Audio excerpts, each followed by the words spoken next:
Oi pessoal, tudo bem? Isso que vocês vão ouvir agora é uma conversa entre mim e o Geometria das Ideias. Eu tô só avisando porque infelizmente o áudio não tá da melhor qualidade. Então eu gostaria de pedir desculpas para você que vai assistir. Eu espero que você consiga ainda apreciar essa conversa porque foi muito bacana.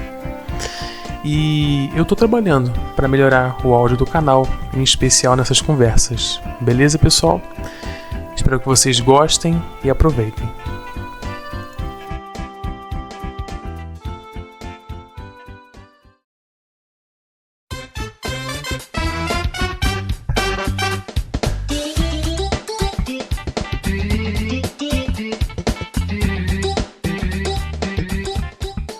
Pessoal, isso aqui é um formato que eu nunca fiz aqui nesse canal, que é uma espécie de entrevista / podcast. Para quem não sabe, o Geometria das Ideias me chamou para fazer um papo, para bater um papo no canal dele. E a gente aproveitou para fazer uma pequena conversa aqui. Como o meu canal ele tem muito foco nessa minha jornada aí de conhecimento, de aprender, de entrar para a faculdade, e ele é um cara que já tem muita experiência, ele é engenheiro, sabe? E agora ele está entrando no campo da matemática, já com um conhecimento bem sólido. Eu acho que ia ser bacana assim, conversar com ele, ver um pouco da experiência dele, até para quem tiver curiosidade, desejar também entrar para engenharia, poder ter uma noção, sabe? Ouvir de um engenheiro como é essa área, como que é o processo de formação. Ele é um cara que ele tem uma trajetória muito bacana. Ele se formou no técnico, ele depois se tornou engenheiro elétrico. Elétrico, né? Então, cara, é uma briga, né? Os engenheiros não gostam de ser chamados de engenheiros elétricos porque os meus professores falavam isso na faculdade, que elétrico é aquilo que você liga na tomada, né? Então, o termo correto é engenheiro eletricista. Então a gente já começou insultando o nosso convidado. Mas o pessoal fala engenheiro elétrico, eu não ligo não, mas tem muito cara aí que vai brigar se você falar que aquele é engenheiro elétrico. Engenheiro eletrônico. E queria conversar um pouco, né, perguntar um pouco da experiência dele, o que ele pode passar pra gente. Beleza? Muito obrigado, viu, por ter aceitado esse convite aí. Eu que agradeço, cara. E a primeira coisa que eu queria te perguntar, cara, é assim, falar um pouco sobre a sua trajetória. Eu já vi que no seu canal você fala bastante da sua época com matemática e tudo mais. E eu gostaria que você falasse aqui, repassasse um pouco desse seu processo e falasse, assim, e seguisse mostrando por que você acabou escolhendo a engenharia, né? Hoje você está focando em matemática, né? Mas o que te fez antes entrar em contato com a engenharia? Isso é muito legal, cara, porque lá na nossa primeira conversa, eu falei com você que eu tinha muito interesse na parte de biologia. Uhum. Que na época era ciências, né? Assim, era conteúdo de ciências. Então eu gostava tudo que tivesse relacionado à natureza, corpo humano, animais, essas coisas. Experiências químicas, né? Fazer experiências era uma coisa que eu gostava quando eu era pequeno. E aí a engenharia, ela veio muitos anos depois. Porque eu já te falei, né, que meu pai brigou comigo uma vez, que ele comprou um robô pra mim de brinquedo, que eu quebrei o robô pra ver o que tinha dentro. Não montei de novo, né? Sim, eu montei, mas eu quebrei o plástico dele, não deu pra ele ficar igual era antes. E eu, assim, às vezes meu computador dava defeito e um cara lá em casa arrumar um computador, eu sempre tinha interesse em ver ali o que tinha dentro do computador. Porque eu vi assim, né, eu tinha um CD-ROM, como eu te falei, que era uma enciclopédia da natureza, né, não sei se as crianças da década de 90 alguém já viu esse CD-ROM, mas e lá tinha vários vídeos, sabe, era uma coisa muito interativa, que tinha o corpo humano, falava sobre os animais, essas coisas, e aí quando eu vi aquele monte de placa verde dentro do computador, eu fiquei assim, caramba, como que essas placas verdes conseguem gerar imagens na tela, sabe? Uhum. Esse monte de fio, e aí já surgiu essa curiosidade. Aí muitos anos depois, quando meu pai me incentivou a fazer o curso técnico, eu tentei o Cefet 2 vezes, a primeira eu não passei, né, uma prova bem difícil, mas aí quando eu passei na segunda, eu optei por eletrônica, e aí veio toda essa memória dessa curiosidade que eu tinha. E aí o caminho já estava traçado, né? Porque no curso técnico eletrônico todos os professores eram engenheiros de formação, tinha muitos colegas meus que eram mais velhos que eu, já faziam faculdade de engenharia, porque eu fazia o curso à noite, né? Então tinha muita gente que fazia engenharia de dia e aproveitava para fazer um curso técnico à noite ali, para conseguir um emprego e tal. E aí o caminho foi sendo traçado, né? Já era um caminho natural ali que eu fizesse engenharia. Eu gostei muito de entender o que tinha por trás da eletrônica. Eu pegar aquelas placas verdes, né? Entender os princípios da física que tinham por trás daquilo ali. Eu pude aprender um pouquinho sobre programação de computadores. E a engenharia era o caminho para eu aprofundar naquilo ali. Bacana, cara. E quando você entrou para engenharia, foi assim de acordo com a sua expectativa? Foi melhor? Você teve alguma frustração? Como é que foi? Vários. eu vou desanimar o pessoal aqui, mas primeiramente, uma coisa que me deu muita vontade, né, é que todo livro que eu pegava para estudar sempre tinha alguma coisa assim, olha, nós podemos ir até esse ponto porque daqui para frente a gente precisa de cálculo. Então sempre tinha isso aí. E todo mundo ficava falando, meu Deus, o cálculo é uma coisa super difícil. Até um professor de história meu uma vez falou, né, eu contei isso lá no meu canal, ele falou, gente, vocês ficam falando que querem fazer engenharia, mas engenharia não é para qualquer um. Ele falou com um tom assim de consolo, sabe, que o cálculo era como se fosse uma coisa mística ali que apenas algumas pessoas teriam o dom de compreender. Coitado, você entra no curso já com um tapinha nas costas, cara. Eu sei. Exatamente, cara, isso aí você provavelmente vai tomar bomba nessa matéria. E de fato, assim, eu via isso no curso, né? Assim, era 30% de aprovação, muita nota 0, muita nota 1, né? E as provas valiam 40, tá? Não era 10 que valia, não. Nossa.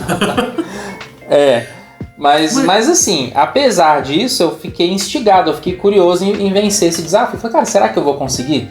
Será que eu vou dar conta de aprender essa disciplina difícil? E aí, essa parte do começo eu gostei muito, sabe? Eu gostei muito de aprofundar na matemática, de aprender limite, integral, derivada. Aí depois eu tive também geometria analítica, né? A gente falou sobre álgebra linear. Então essa parte do ciclo básico de matemática eu fui muito privilegiado, porque os professores eram muito bons e foi uma parte do curso que eu gostei bastante. Nossa, que bacana, cara. E agora que você comentou sobre essa questão do cálculo, como alguém que está aprendendo por fora, eu tenho o privilégio de aprender quando você faz um hobby, é o seu tempo, né?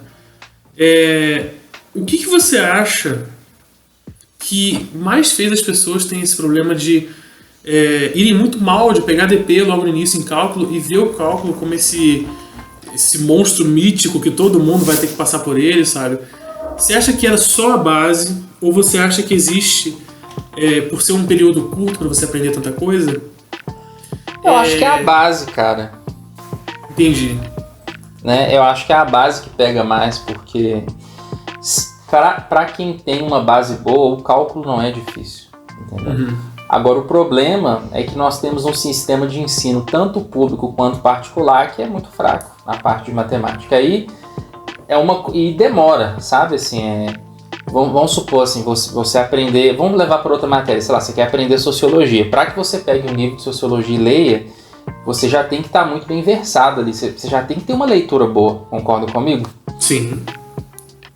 E você constrói isso ao longo de anos. Matemática é a mesma coisa, né? Eu estou com o meu caderno de cálculo aberto aqui, né? Para que você consiga resolver uma integral tripla em coordenadas cilíndricas, eu vou falar aqui da média da população, tá? Tem aquelas pessoas que são acima da média que aprendem as coisas muito rápido. Nós vamos falar as pessoas mais normais, como eu também sou, né? Que para que você chegue no ponto de conseguir resolver e entender isso aqui em tempo hábil, você precisa de anos ali de treinamento, né? Você precisa ir lá no 6º ano aprender a somar frações, depois você precisa aprender uma equação do 1º grau, depois você tem que aprender o que é um polinômio.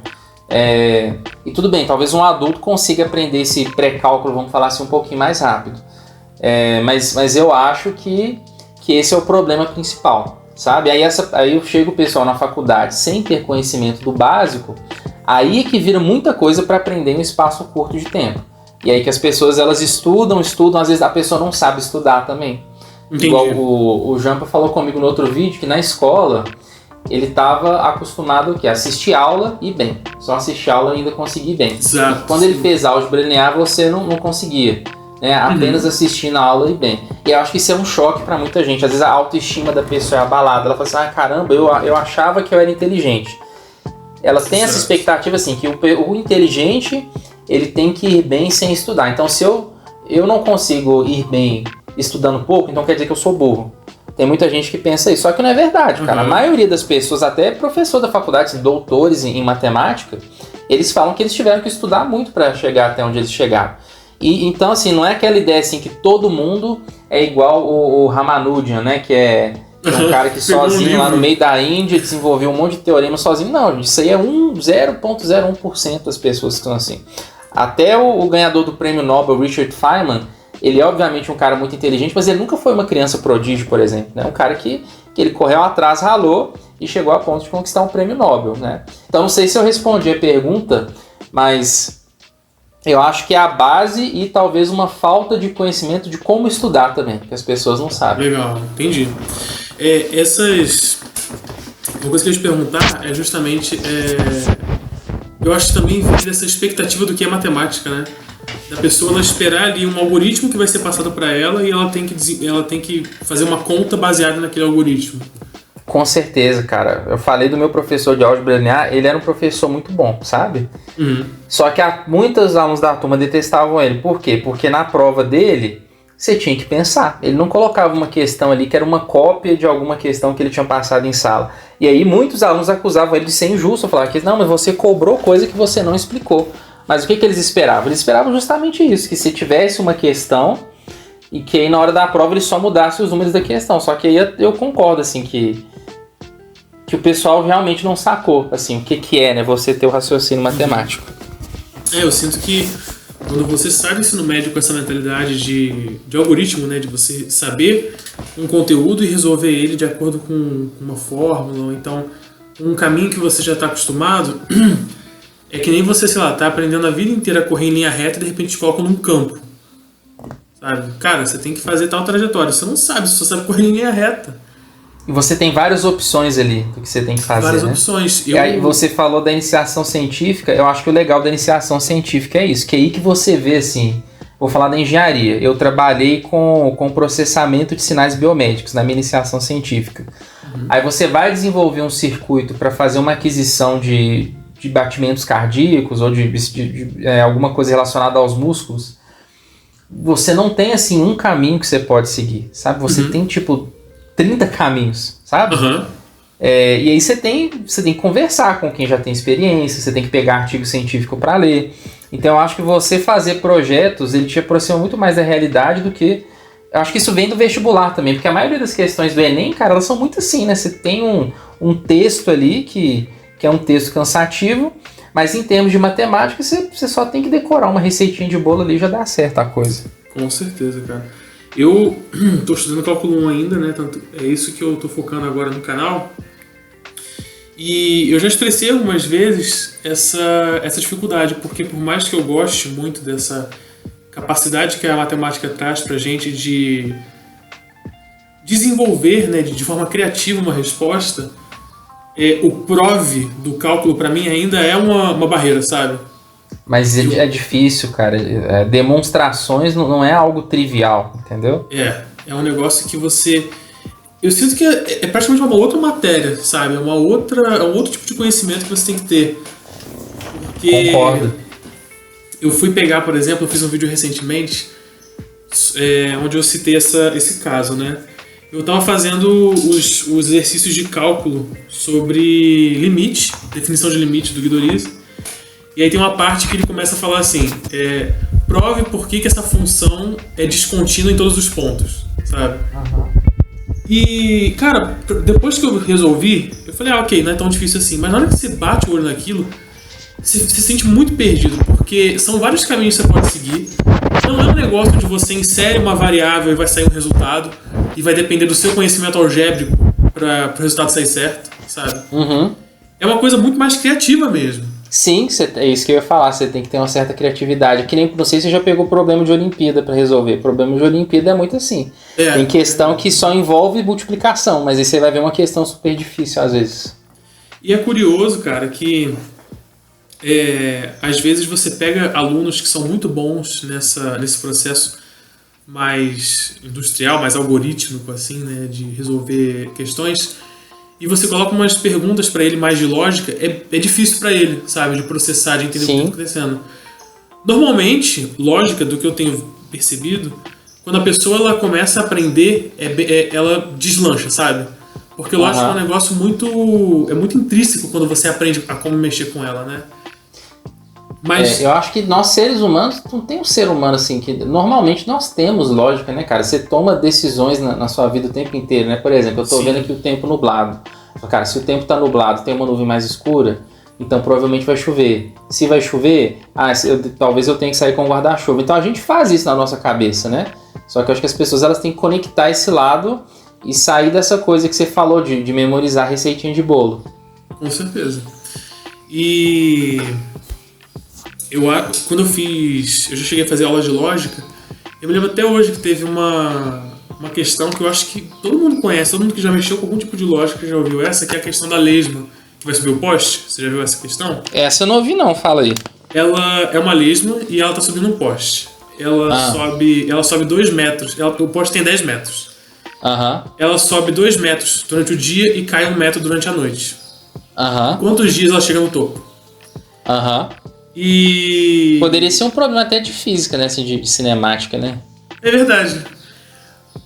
E, cara, quando eu bati o olho nessa questão, eu fiquei muito tempo nela, cara, sem brincadeira. É uma questão fácil de lógica. Você consegue até fazer assim, se você quiser fazer um desenhozinho com ela avança 2, volta 1, avança 2, volta 1, você consegue chegar na resposta.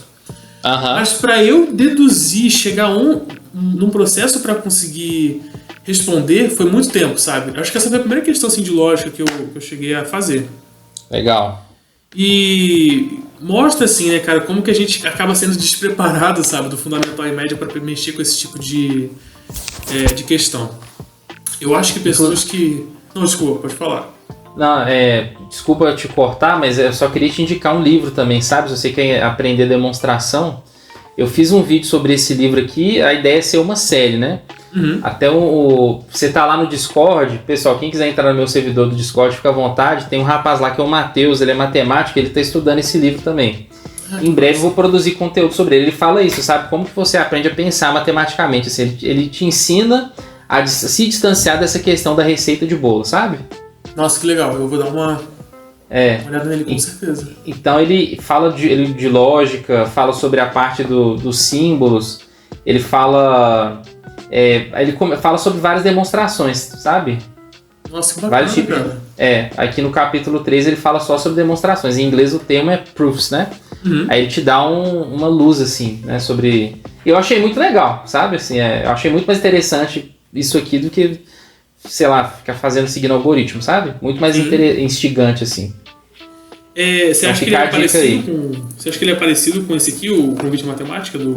Eu não li o Convite à Matemática, mas pelo que eu vejo o pessoal comentando, eu suspeito que sim. Entendi.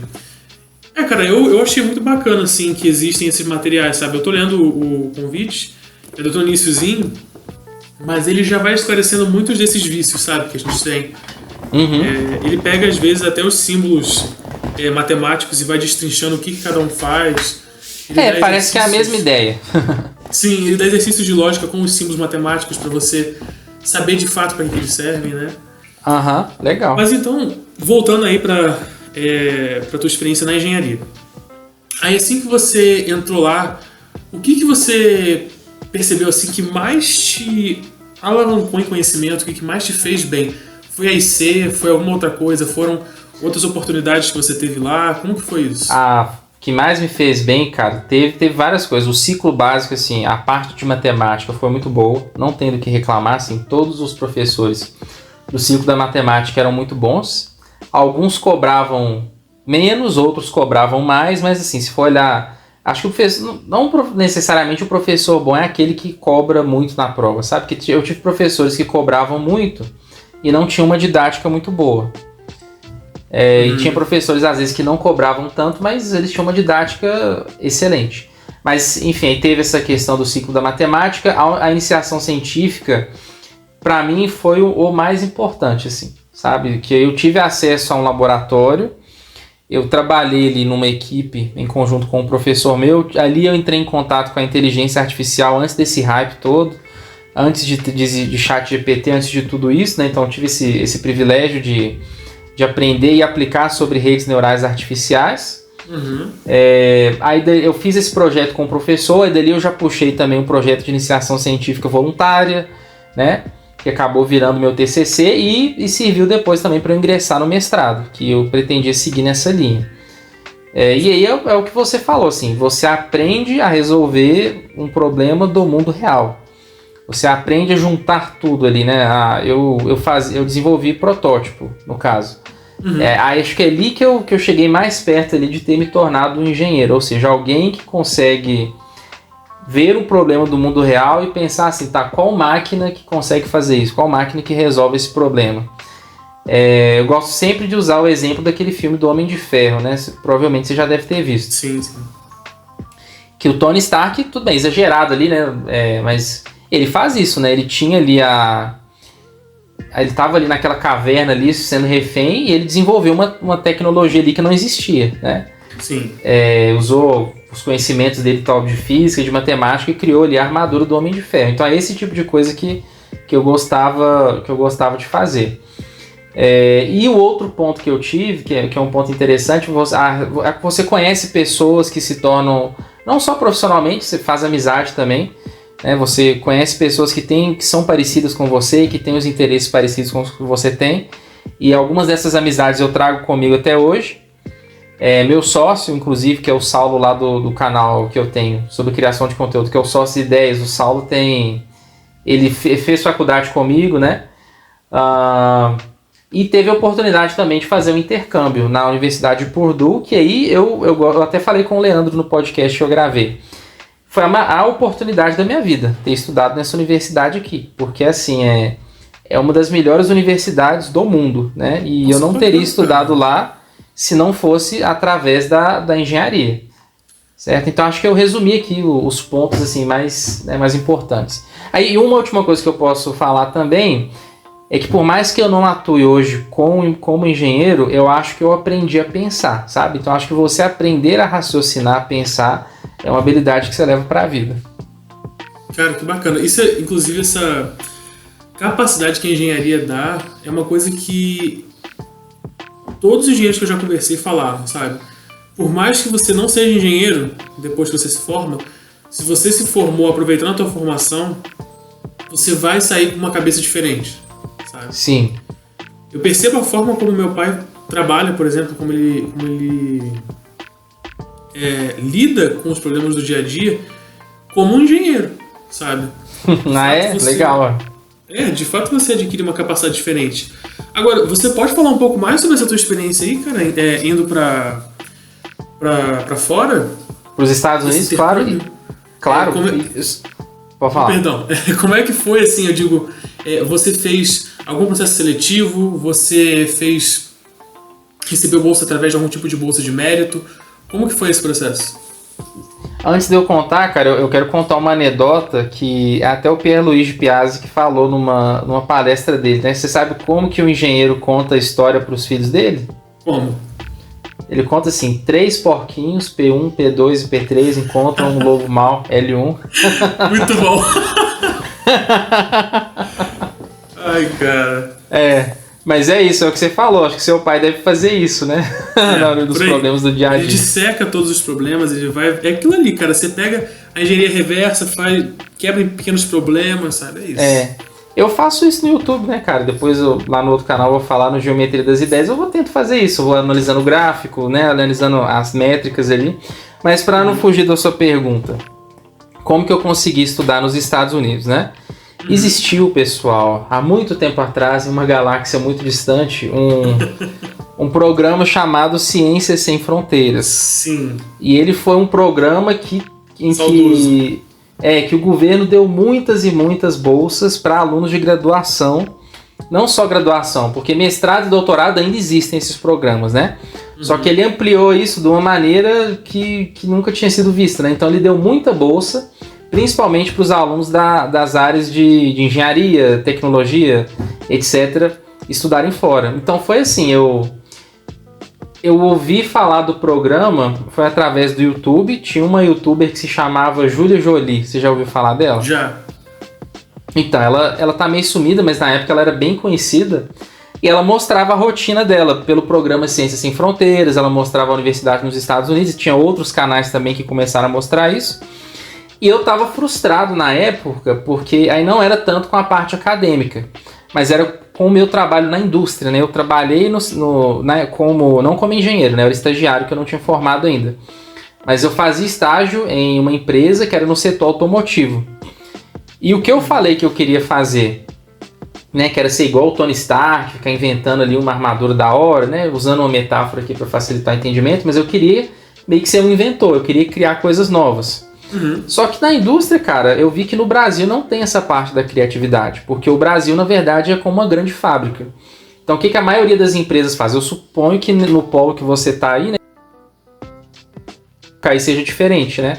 Mas aqui na minha região, o que acontecia? As empresas não desenvolviam a própria tecnologia, eram poucas que desenvolviam. Então eu ficava fazendo outras coisas. Eu ficava emitindo nota fiscal, ficava preenchendo planilha, né? O pessoal fica zoando aí que estagiário fica servindo cafezinho, né? Eu não cheguei a servir cafezinho, mas muitas das coisas que eu fazia eram trabalhos ali meio chatos que ninguém estava afim de fazer e eu era obrigado a fazer porque era estagiário. Entendi. E mesmo os trabalhos assim que eram de fato os trabalhos da engenharia, era um trabalho assim muito mecânico, sabe? Eu tinha que ligar ali um equipamento numa máquina e sair um monte de gráfico, e eu mandava esses gráficos lá para os engenheiros do exterior e eles faziam a parte legal, que era o que eu queria fazer, que era pensar naqueles problemas ali. E aí eu fui vendo que nos Estados Unidos era muito diferente. Eu falei, cara, nos Estados Unidos você tem HP, você tem Microsoft, você tem Dell, você tem muitas empresas de engenharia. Aqui no Brasil também tem, mas lá é muito mais. Eu comecei a ter esse interesse, né, em ir para os Estados Unidos. Aí eu vi o canal da Júlia, eu vi uns colegas meus da faculdade falando que iam fazer inscrição para o Ciências Sem Fronteiras, e aí eu meio que sem pretensão nenhuma, eu fiz a inscrição, porque eu achei assim, cara, uma bolsa assim para ir para os Estados Unidos, acho que vão ser só os grandes gênios do país que vão ser selecionados. Mas na verdade não era. Por quê? Porque quase ninguém falava inglês. Então isso aí acabava sendo o gargalo, porque para você estudar numa universidade boa nos Estados Unidos, pelo menos, você já tinha que ter um nível de inglês muito bom. Sabe? Você tinha que fazer o TOEFL e você tinha que tirar uma nota alta. E aí tinha muita gente que tinha, às vezes, uma parte acadêmica muito boa, mas não falava inglês. E eu já tinha ali uma parte acadêmica boa, lógico, né? Eu não tinha muita experiência em iniciação científica, nada disso, mas eu tinha notas boas na faculdade e eu já falava o inglês muito bem. Aí eu fiz inscrição e, né, pra minha surpresa, eu fui aprovado. Nossa, cara, que bacana! Poxa, inclusive eu acho que infelizmente não tem mais esse tipo de programa, né? Mas me parece que essa cultura de fazer o TOEFL continuou nas federais, né? Pelo menos continua. Acho que eu vi, todas oferecem o TOEFL. Sim. E tem outros programas, né, cara? Você já ouviu falar da Fundação Estudar? Não, Fundação Estudar. Dica para quem está assistindo, a Fundação Estudar é uma fundação privada, que ela é do Jorge Paulo Lemann, conhece ele? Não. Ele é um magnata aí, o dono da Ambev, o dono do Burger King, ele é um ricaço aí que tem no Brasil.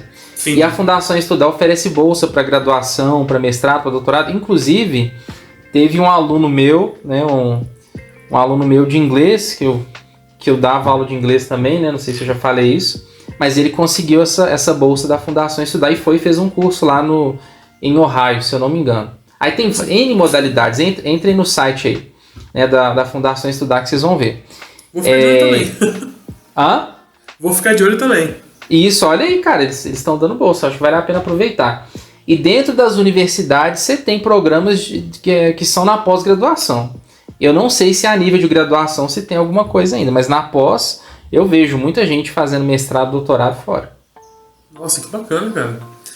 E lá nos Estados Unidos você estudou o quê? Qual foi a sua formação lá? Foi uma graduação sanduíche? Tipo, você continuou a mesma graduação sanduíche. Eu fiz aqui no Brasil o primeiro período, fiz o segundo período. Não, mentira, eu fiz até o terceiro período aqui no Brasil, 1 ano e meio de curso. Aí eu concluí o terceiro período e fiz 1 ano lá. E lá a divisão do curso é totalmente diferente, né? Aqui no Brasil é por períodos, por semestre. Lá é por ano. Então são 4 anos de graduação. Aí eu entrei no que seria lá o segundo ano de curso. Que bate mais ou menos, né? Terceiro período você cai ali no segundo ano de curso. Que bacana, cara.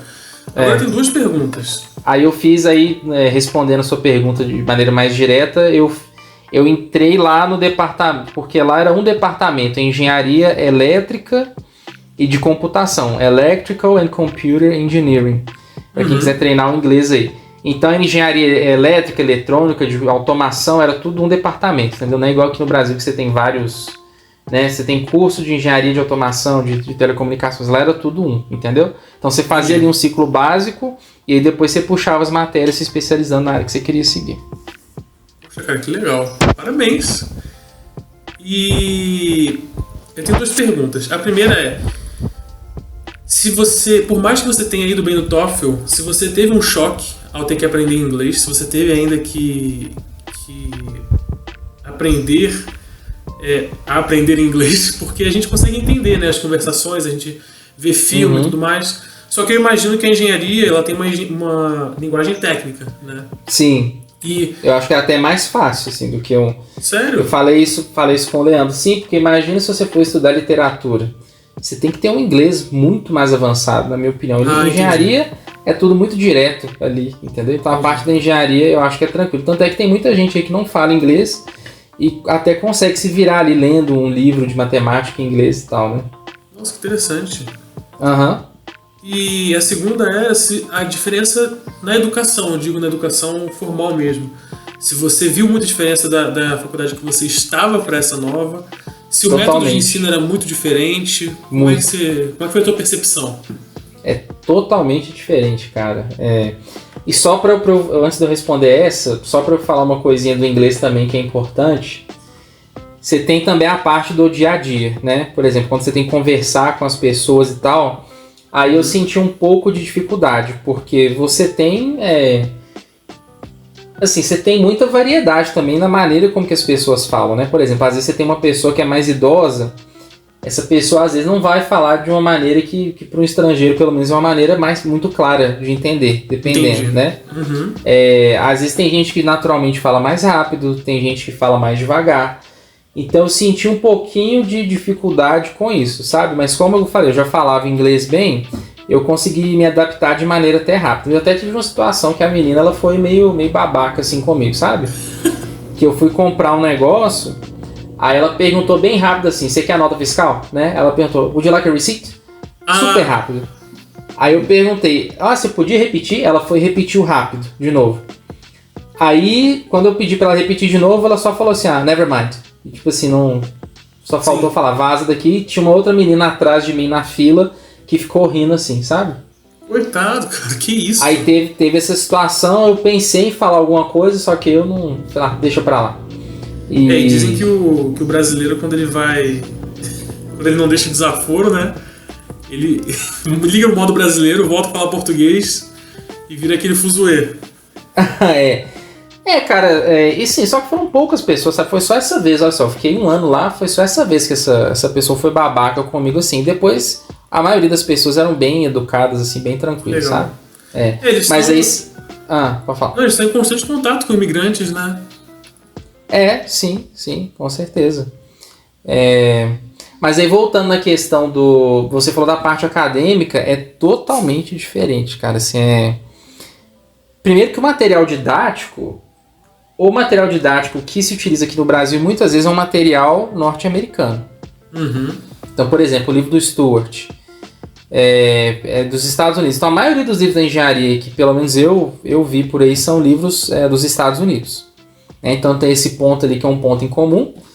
Agora, a maneira de dar aula, cara, é muito diferente. Por exemplo, o curso que eu fiz aqui, eu fiz na PUC, para quem não conhece a Pontifícia Universidade Católica, no caso daqui de Minas Gerais.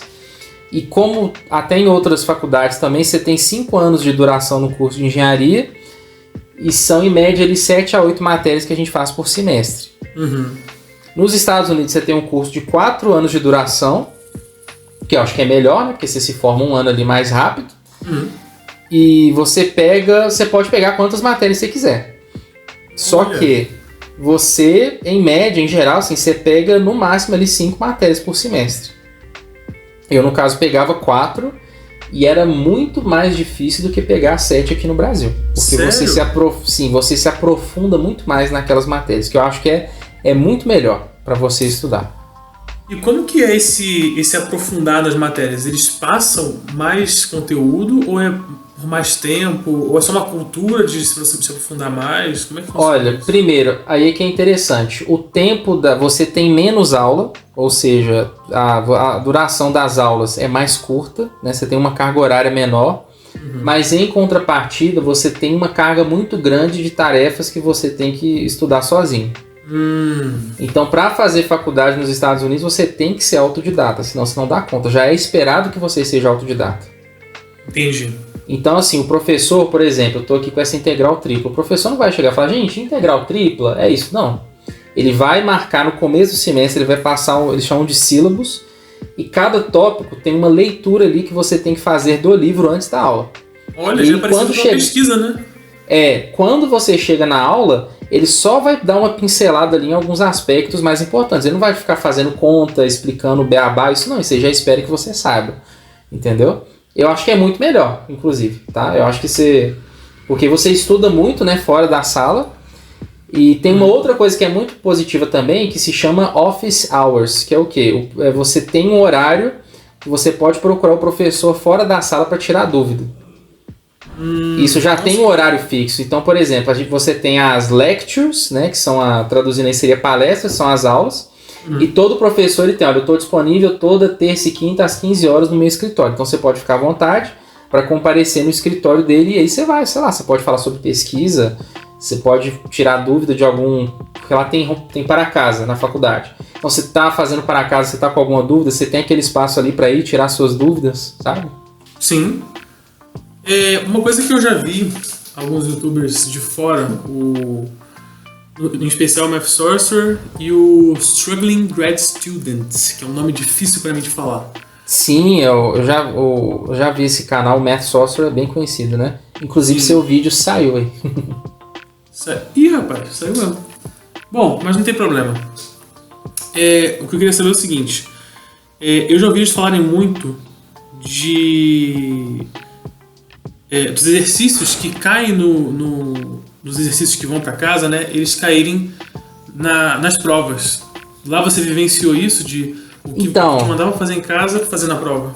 Depende, cara, depende, olha só. Porque lá na Purdue University era uma universidade muito respeitada em termos de engenharia. Então o que acontece, né? Se você tem... Porque lá é competitivo, assim, é difícil você entrar lá. Então, se você pega uma universidade muito difícil de se entrar, você concorda comigo que todos os alunos que vão entrar ali, eles vão ser bons assim, vão ser dedicados? Sim. Aí a tendência é o quê? Que todo mundo tire nota boa, concorda? Sim. Só que eles não gostam disso. Eles querem o seguinte, que a pessoa que tira A, eles querem que sejam poucas pessoas. Justamente para fazer uma seleção ali, entendeu?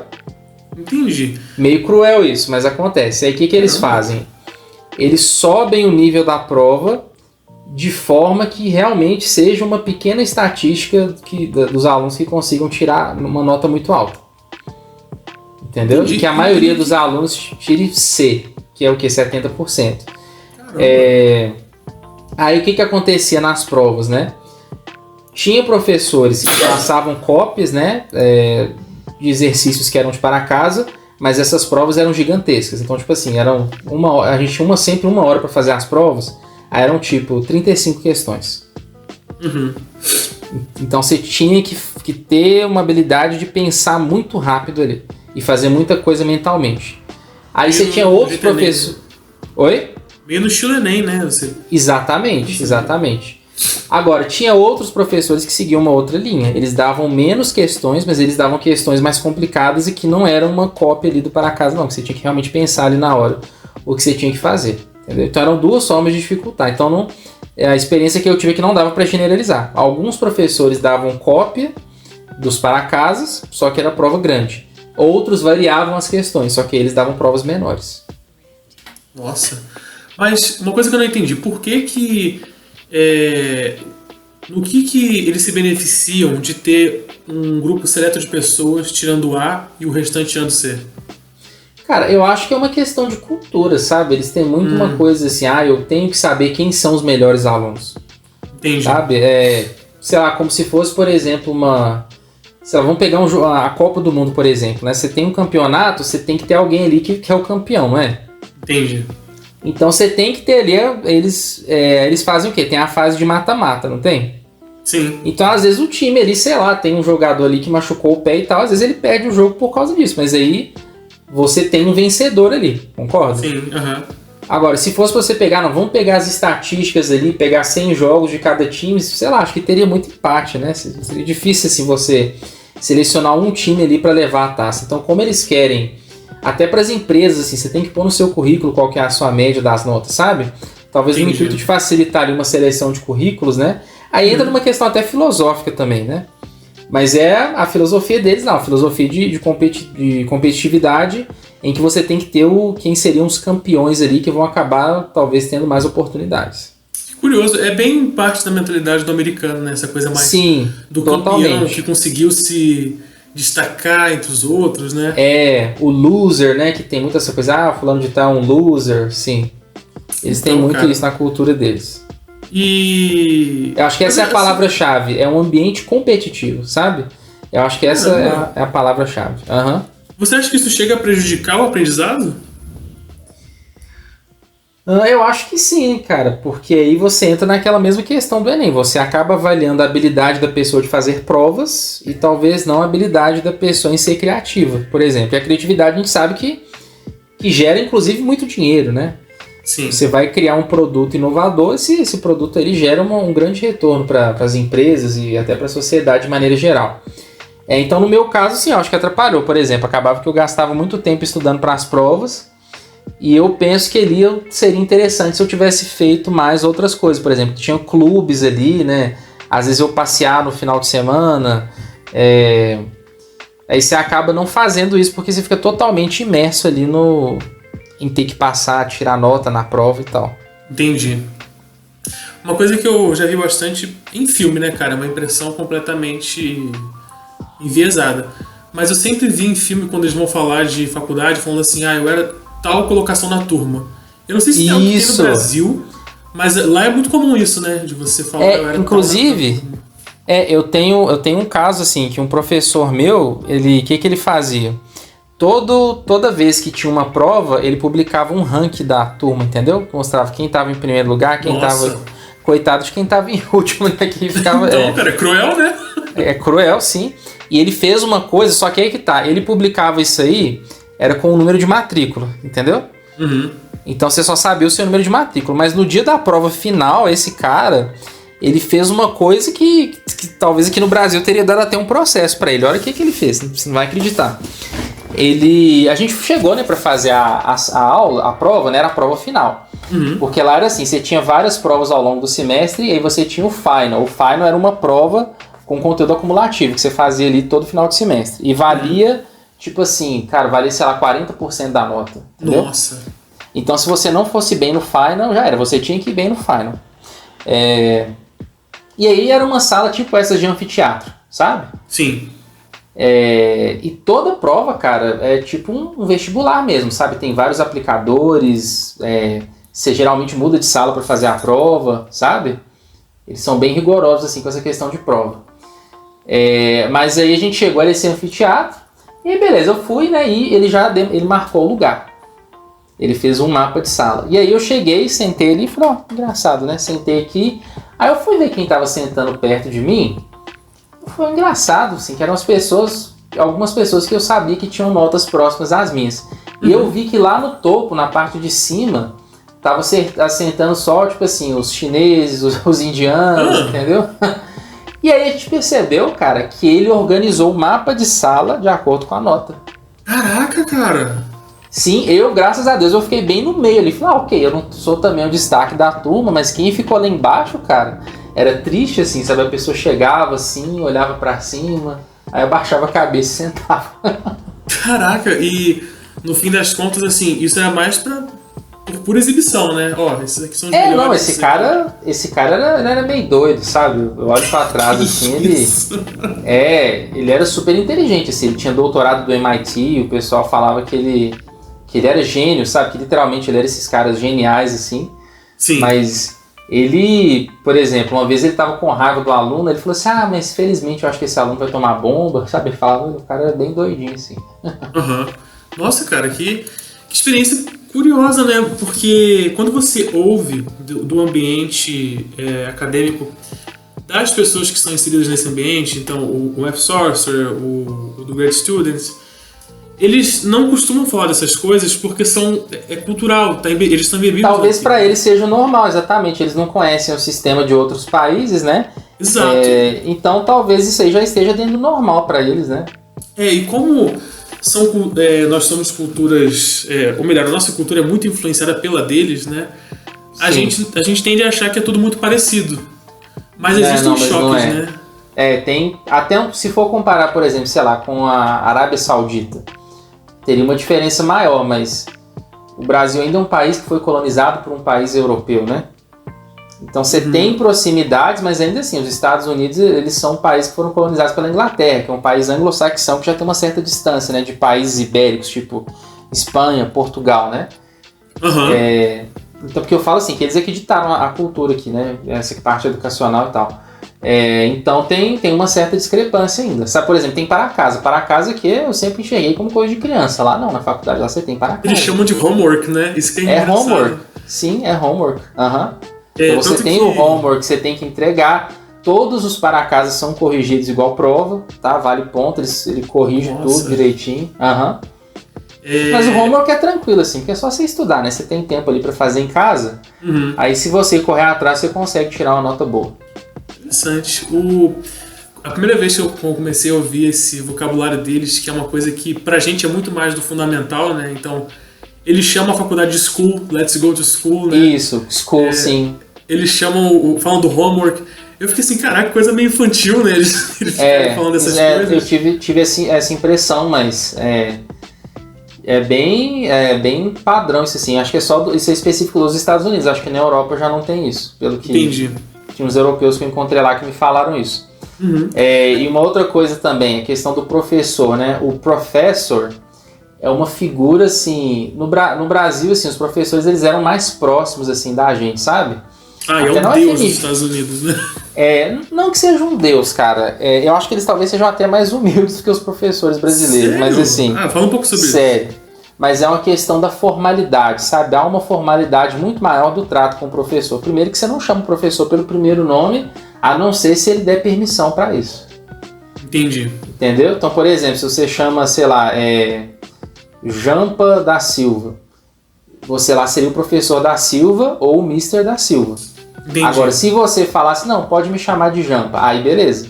Aí você chama, mas em geral você já tratava por professor, por doutor, sabe? E não é só da Silva, né? É Mr. da Silva. Mr. da Silva, ou então professor, né? Professor não é sinônimo de professor. Professor geralmente a pessoa que já tem PhD, que recebe esse título, né? Antes é teacher, né? Isso. Então, se você fala professor fulano, já é um título, assim, né? Já tem uma certa pompa. Nossa, que interessante. E quando você falou que eles geralmente são até mais humildes, o que te fez pensar isso? Por que você acha que eles são mais humildes lá do que aqui? E com essa relação da formalidade, você sente que ela contribui no ensino? É uma coisa que torna o ambiente mais suscetível ao aprendizado? Assim, eu digo, de organização, sabe? Sem uma abertura para ficar puxando papo, conversa, sabe? Porque pelo que eu vejo nas aulas do MIT, por exemplo, que tem online, é muito mais parecido com uma palestra do que com uma aula brasileira. Não, é literalmente uma palestra, cara, porque até em inglês o termo que é usado é lecture, entendeu? Então, literalmente são palestras, né? Até se você traduzir ao pé da letra o termo que eles usam. É muito mais, você não fica perto do professor, entendeu? Igual eu falei, são aquelas salas de anfiteatro, às vezes o professor vai falar com o microfone, né? Entendi. Mas assim... Aí você perguntou da questão você fez duas perguntas, né? Você falou do formalismo, qual que foi a outra? Do formalismo, dele ter... Da humildade. E da humildade. A questão da humildade, cara, é o seguinte, no Brasil eu vi muito assim, por exemplo, o professor ele erra uma coisa no quadro, ele não admite o erro, sabe? Ele empurra entendi. aquilo ali. Tem um professor meu que ele inventou uma fórmula, sabe? Eu não vou falar quem que é, mas... Nossa! Ele colocou uma... Mas não inventou no sentido que ele descobriu. Ele tirou de uma coisa da cabeça dele que não existia e não fazia sentido. E eu fui pesquisar depois, eu pesquisei, cara. Eu falei, não, cara, então esse cara é um gênio compreendido, que ele inventou uma forma que não tem lugar nenhum, né? E não fazia sentido, porque senão ele teria publicado isso aí e ficado famoso, né? Concordo. Mas ele colocou uma fórmula errada no quadro, nós fizemos prova com aquilo, e vai falar com ele pra você ver, ele não admitia. Agora lá não, cara, é uma coisa normal. Se o professor erra uma conta no quadro, ele só vai falar, sorry, ele vai corrigir, entendeu? É tido como uma coisa normal. E assim, os professores, eles também, eu vejo que, eu não sei se eles fazem algum treinamento e tal, mas eles têm uma habilidade didática muito superior também.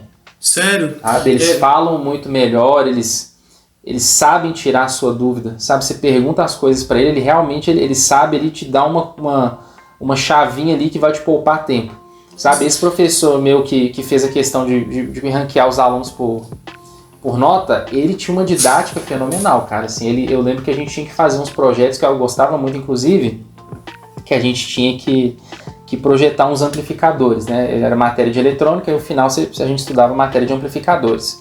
Uhum. E a aplicação de um amplificador de som, por exemplo, né? Você pega um microfone, para quem não é da área e tem uma noção de uma coisa aí que aplicaria isso. Mas eu lembro, cara, que era um livro, assim, um calhamaço que a gente usava o livro. Nossa, ele era uns textos, assim, bem extensos e tal. Eu até gosto desse livro, é o livro do Cedra, para quem faz eletrônica. E o cara, ele tinha uma tabela, cara. Com essa tabela, ele explicava tudo que você precisava para fazer o projeto e era muito mais fácil, sabe? E essa didática dele eu não vi em lugar nenhum. Era uma coisa exclusiva dele, porque ele era um cara brilhante, né? Uhum. Então tinha isso, né? Você tinha coisas ali que eram aqueles próprios professores que faziam e que era uma coisa deles mesmo, sabe? Não era algo que ele copiou de algum livro, é algo que ele mesmo desenvolveu e passava para os alunos. Então acho que aí eram aulas que valiam muito a pena você assistir, entendeu? Caramba, isso que você falou da didática é uma coisa que eu particularmente sinto e que eu suspeito que seja algo cultural dos americanos. Eles são muito bons em sintetizar uma coisa em uma frase, sabe? Olha eu não sei se parar pra pensar por esse aspecto, mas talvez seja, né? Então, eu não sei se é algo meu só, porque o inglês ele é uma língua muito mais simples assim em alguns aspectos que o português, né? Mas me surpreende que muitas vezes eu tô ouvindo esses caras falarem, não esses professores, mas às vezes até o próprio grad student e o math sorcerer, que embora eles sejam comunicadores e eles desenvolvam essa habilidade, né?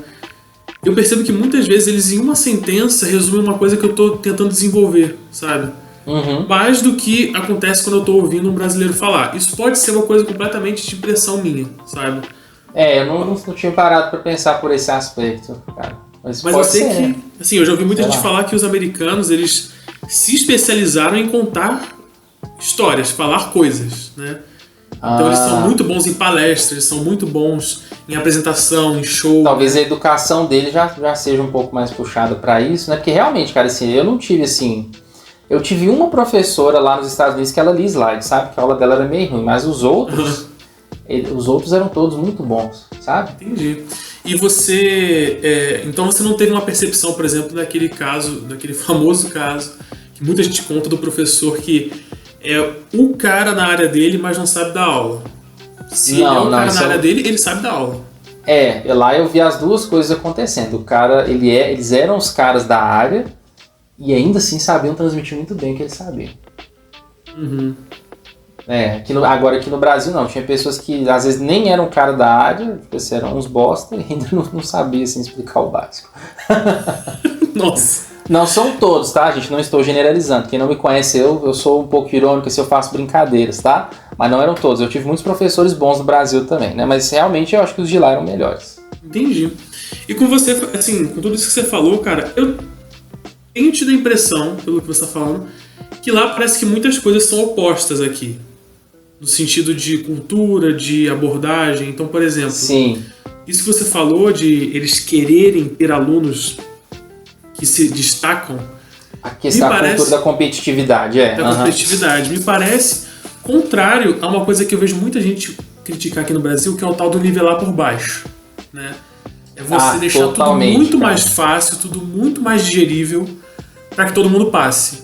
Lá não, lá é que é aquele negócio. Não, quem passou ali vai ser o top, ele vai ganhar um prêmio e tal. Lá a lógica é diferente. Entendi. Você acha que, assim, do que você percebeu, você acha que isso tem sido uma coisa que ajudou eles nesse sentido? Ou... Aí que tá, né, cara? Eu acho que a gente pode entrar até numa discussão econômica aqui, porque aí você realmente produz ali, por exemplo, se você dá prêmio ali, por exemplo, o melhor aluno vai receber um prêmio e culturalmente aquilo ali é reconhecido, você concorda comigo que você naturalmente vai ter um incentivo maior para a pessoa querer se destacar, ter um reconhecimento ali na sociedade em que ela vive? Com certeza. Por outro lado, né, isso pode também... sei lá, talvez isso aí gere uma certa desigualdade, né? Então acho que aí já é essa grande discussão, né? Acho que lá tem muito essa coisa assim, tanto é que lá você é muito mais capitalista do que aqui, né? Por exemplo, lá... Com certeza. Por exemplo, você vai um político lá, ele vai... Aqui no Brasil o político sempre vai falar aqui que é pobre, que veio de uma origem humilde, se ele é uma pessoa rica, ele vai esconder. Lá não, lá ele vai usar isso como alavanca. Fala, olha, eu sou rico, eu sou dono de uma empresa de milhões de dólares e não sei o quê, né? E aí eles entram nessa questão, olha só, legal, que se o cara é rico, então quer dizer que ele é muito bom e tal, né? Que curioso, cara, porque me parecem, em muitos casos, ser dois extremos, né? Um em que se valoriza demais que todo mundo passe, o outro que se valoriza demais que alguém se destaque, né? Ou seja, alguém vai se destacar mesmo que em detrimento de outros que também poderiam se destacar, né? Pois é, exatamente. Porque aí tem muita gente, por exemplo, que às vezes desiste do curso. Eu vi gente fazendo isso, sabe? Inclusive, né, o curso de engenharia elétrica lá onde eu fazia, ele tinha a fama de ser um dos mais difíceis, se não o mais difícil da engenharia. Então eu via muita gente que fazia... Porque lá você tem um negócio de fazer minor e major. Não sei se você já ouviu falar desse sistema. Já sim. Então tinha gente lá que... então lá... Porque lá você faz uma graduação ali que seria a sua principal... E aí você cursa cadeiras ali de outra área que você gosta, é como se você tivesse um diploma secundário ali, entendeu? Entendi. Mas aí tinha pessoas que eram de outras engenharias e faziam algumas disciplinas da engenharia elétrica, essas pessoas sempre acabavam desistindo. Por quê? Porque elas falavam que as matérias da engenharia elétrica jogavam a média delas para baixo. Entendi. E aí elas se sentiam prejudicadas, então elas acabavam desistindo ali de fazer as disciplinas da engenharia elétrica. Poxa, que coisa, cara. Enquanto isso, aqui no Brasil, o que acontece é o contrário, né? Muita gente que poderia ser mais incentivada acaba ficando só com aquele basiquinho, aquela papinha do básico para todo mundo poder passar, né? É o que acontece. Eu acho que eu acho que o extremo sempre é ruim, cara. Assim. Sim. Eu gosto muito do budismo, né? O budismo fala sobre o caminho do meio. Então eu acho que você não precisa também ter essa coisa ultra mega competitiva, também igual nos Estados Unidos, em que todo mundo é obcecado ali em vencer a corrida, em chegar em primeiro lugar. Mas eu acho que você também fala, não, então todo mundo tem que ser igual, e que é mentira, porque os seres humanos são diferentes. Eu acho que todo ser humano tem que ser respeitado, né? Tem que ser tratado de maneira digna e tal. Mas eu acho que você também tem que incentivar aquelas pessoas ali que têm uma habilidade diferenciada, né? Seja na arte. Tanto é que no Brasil a gente não usa essa lógica no futebol, concorda? Sim. No futebol ninguém vai falar assim, não, acho que a seleção brasileira tinha que ser inclusiva e tinha que dar oportunidade para uma pessoa... Exato. Não é, tem que dar oportunidade para um cara que não joga bem jogar, não, porque todo mundo quer ganhar o campeonato, você quer que os melhores estejam na seleção brasileira. Então acho que você tinha que encontrar um meio termo disso aí, né? Assim, tentar incentivar aqueles que têm algum destaque, mas sem também desestimular aquelas pessoas às vezes que têm um pouquinho mais de dificuldade. Tem muito da identidade da pessoa, dela colocar o valor dela naquela conquista dela, né? Sim, com certeza. Eu acho que acaba que em um lado a gente tem pessoas que se supervalorizam por causa dessas conquistas, e do outro pessoas que acabam se vendo assim, entre muitas aspas, mimadas, sabe? Não, tudo vai passar, vai passar.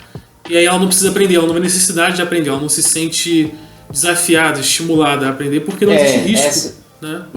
É isso aí, cara. Se não existe risco, a pessoa não vai correr atrás. Eu falo isso mesmo na minha trajetória.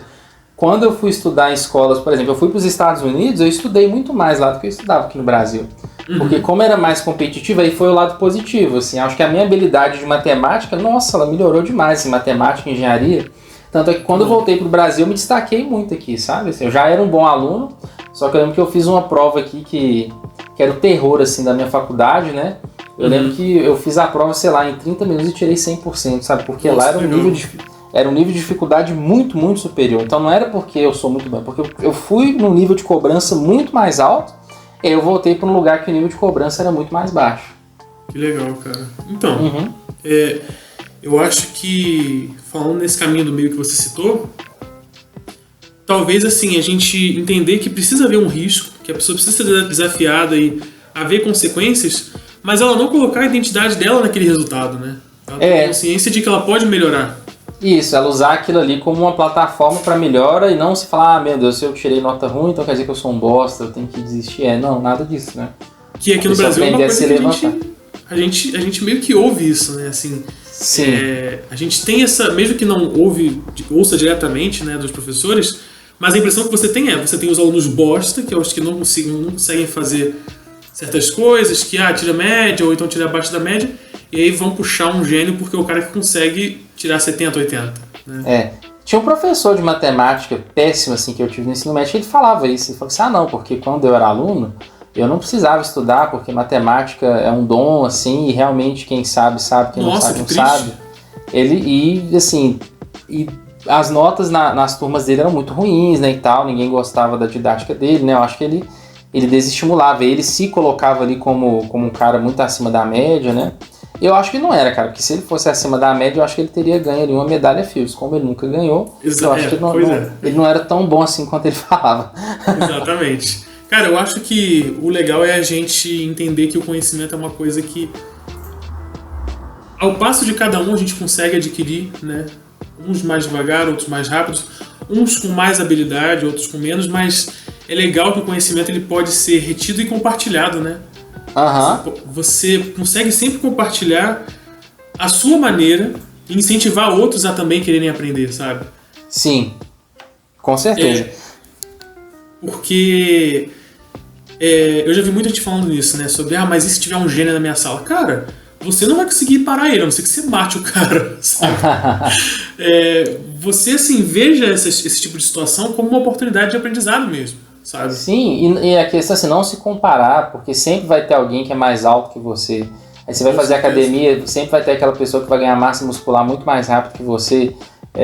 Tem gente que vai ser mais rico que você, entendeu? Tem gente que vai ser... apesar de eu achar que a beleza é algo muito relativo ali, subjetivo à cultura e a certas coisas, mas você sempre vai ter aquela pessoa que vai ser mais considerada mais bonita que as outras, e é isso, cara, assim, acho que exatamente. A gente, enquanto sociedade, a gente tem que se adaptar a isso aí, e não caminhar para os extremos, que nem você falou. Exato, respeitando a nossa individualidade, porque cada um tem um talento, cada um gosta de algo mais do que outros, mas também entendendo que a construção do conhecimento ela é coletiva. Né? É coletiva. Cara, era isso. Eu quero fazer uma última pergunta, mais relacionada com a sua impressão, a impressão que você está tendo com a matemática enquanto engenheiro. O que você acha que... Pode Desculpa só te cortar, uma coisa que eu queria falar, a questão da formalidade, né? Sim.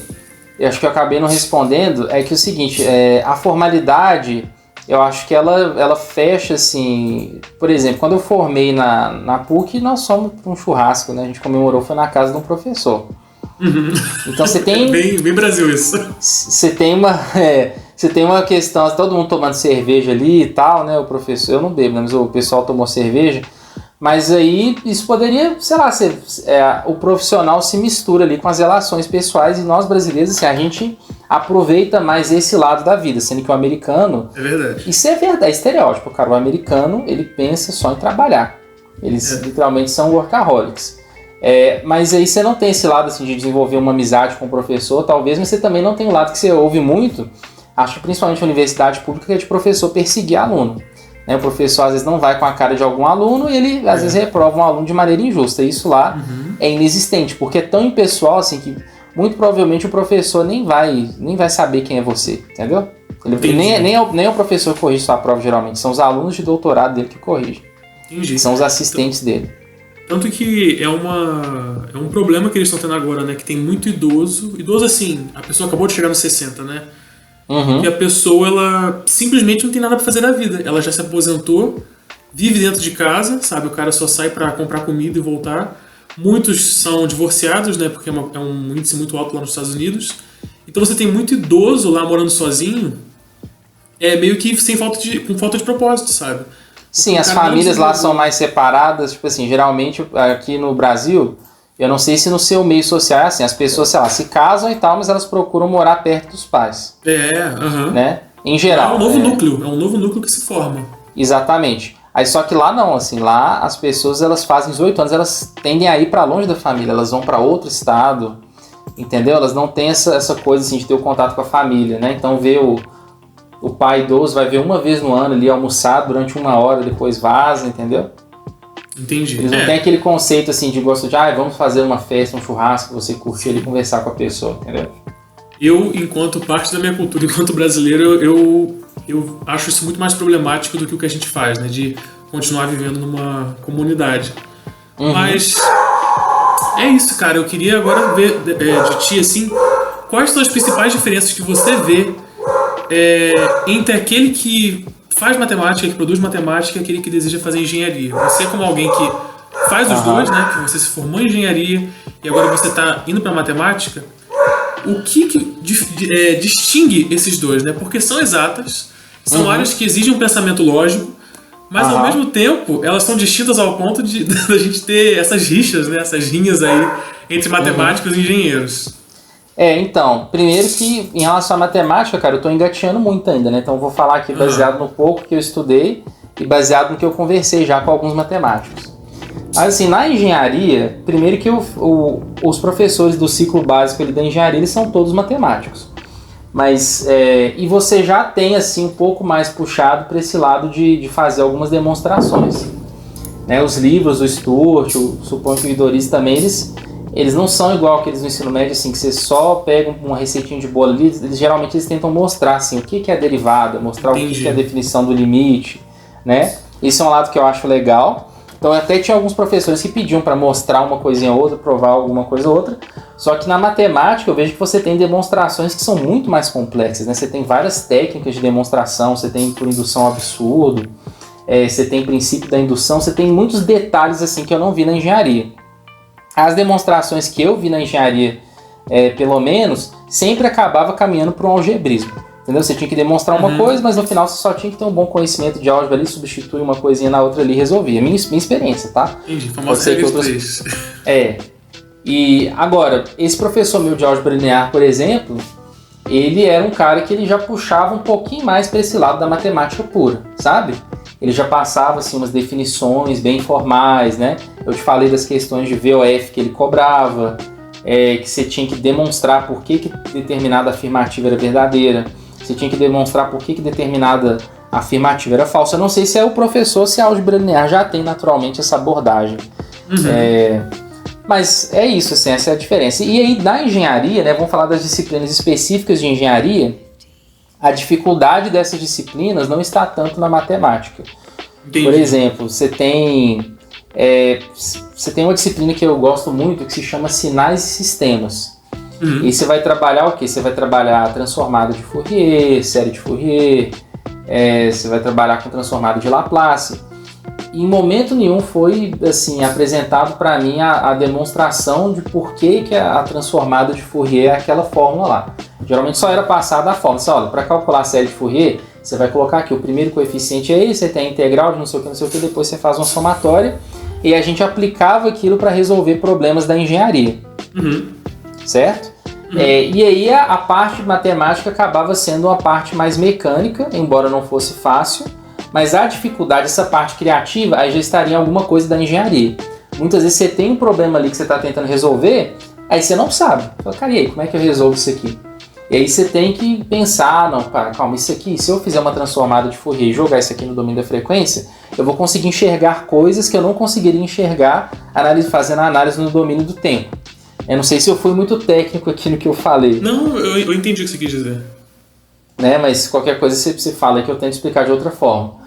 Mas é muito mais nesse sentido, sabe? De você aplicar a matemática como ferramenta. E tem muita coisa que é empírica, sabe? Que é tentativa e erro, que é você ir para o laboratório, você testar, você rodar uma simulação. né? Agora, a matemática, ela tem um rigor muito grande, assim, é muito assim, olha, você tem que entender cada vírgula, cada pedacinho daquilo ali, porque senão não é válido o que você está fazendo. É verdade. A prova, ela é justamente isso, né? Se você não produz uma prova decente se você não souber cada vírgula do que você está fazendo. Isso, exatamente. Sendo que dentro da engenharia não era o foco isso. O foco era, sei lá, por exemplo, você tem essa calculadora aqui. Aí tem esse display aqui, né? Que é um display mais antigo, de cristal líquido. Aí vamos supor que eu queira fazer um display com uma resolução maior. E aí, o que eu vou ter que fazer para buscar isso, né? Eu vou ter que pegar artigo, vou ter que às vezes olhar com alguém que está na indústria, que nem publicou nada, né? E aí que tem algumas pessoas que vão ter uns insights. Sei lá, se eu usar um material tal, eu acho que vai dar certo. E às vezes dá certo, né? Então é muito essa diferença que eu vejo, pelo menos. Legal, cara. Eu acho que é um equilíbrio, pelo menos nesse caso eu sinto que é um equilíbrio decente que existe entre a matemática e a engenharia, porque ouvindo o que você fala, me parece que de alguma forma ajuda sim você estar aprofundado em matemática enquanto engenheiro. Mas se é feito do jeito que está sendo feito hoje é porque funciona, né? Ver a matemática de uma maneira mais como ferramenta. Acho que porque não tem como se abraçar tudo, né, cara? Porque a engenharia ela já é complexa, né? Você vai pegar um equipamento assim do mundo real, vamos pegar, sei lá, um computador, cara, é muito complexo, assim. Você pega o circuito eu trabalhei já dentro da indústria, assim, o diagrama eletrônico de um equipamento, ele vai ter várias páginas, às vezes, sabe?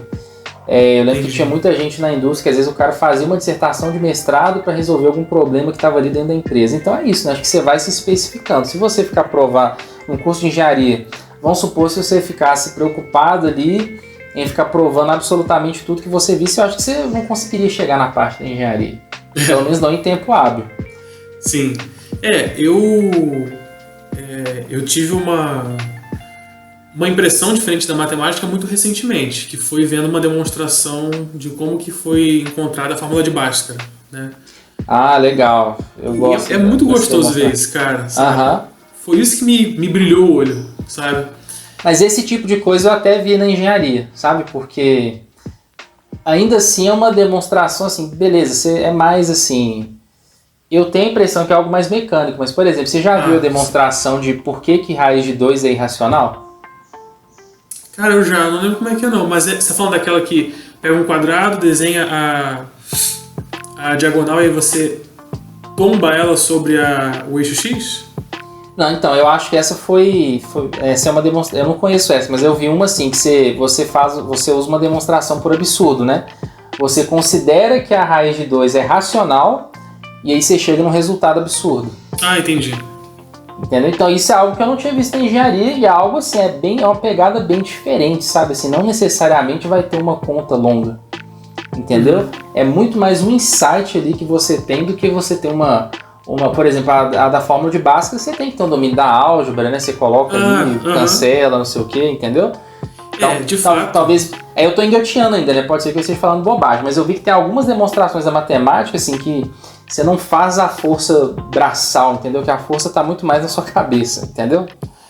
Mas com certeza, assim, que você tá falando é correto. O encontrar a fórmula de Bhaskara é muito mais próximo da engenharia porque você ali tá usando dos artifícios que você conhece para chegar num resultado, né? Você não tá necessariamente desenvolvendo lógica ali, embora tenha, mas ali você tem que saber sobre produtos notáveis, tem que saber muito bem manipular as manipulações algébricas, enfim.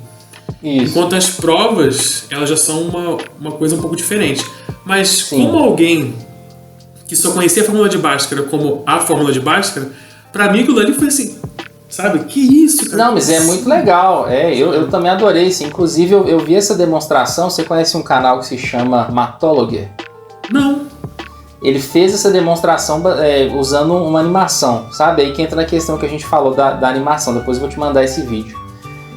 Eu tive muita facilidade em entender por causa da animação que ele fez, sabe? Eu entendi que a fórmula de Bhaskara nada mais é do que aquele método de completar o quadrado, só que ele generaliza, entendeu? Bacana, cara. Nossa. Depois eu vou te mandar. É muito legal esse vídeo. Inclusive eu fiquei tão empolgado que eu falei, não, agora eu consigo demonstrar. Eu fechei o vídeo, eu peguei um papel e demonstrei, entendeu? Nossa, manda por favor. Vou deixar na descrição do vídeo também para quem tiver interesse.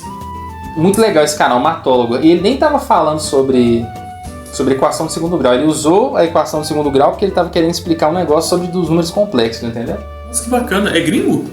É gringo, é Matólogo. É um cara inglês, eu acho, do Reino Unido. Que bacana, vou dar uma olhada. Uhum.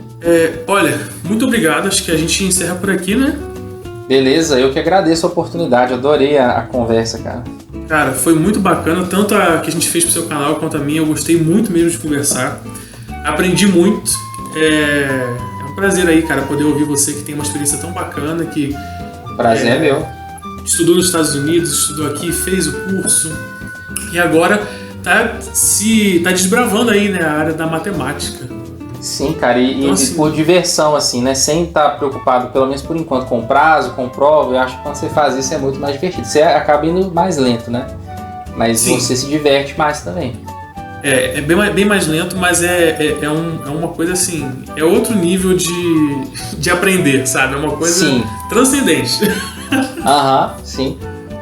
Mas é isso, cara, ó, muito obrigado. Espero que a gente possa manter as conversas.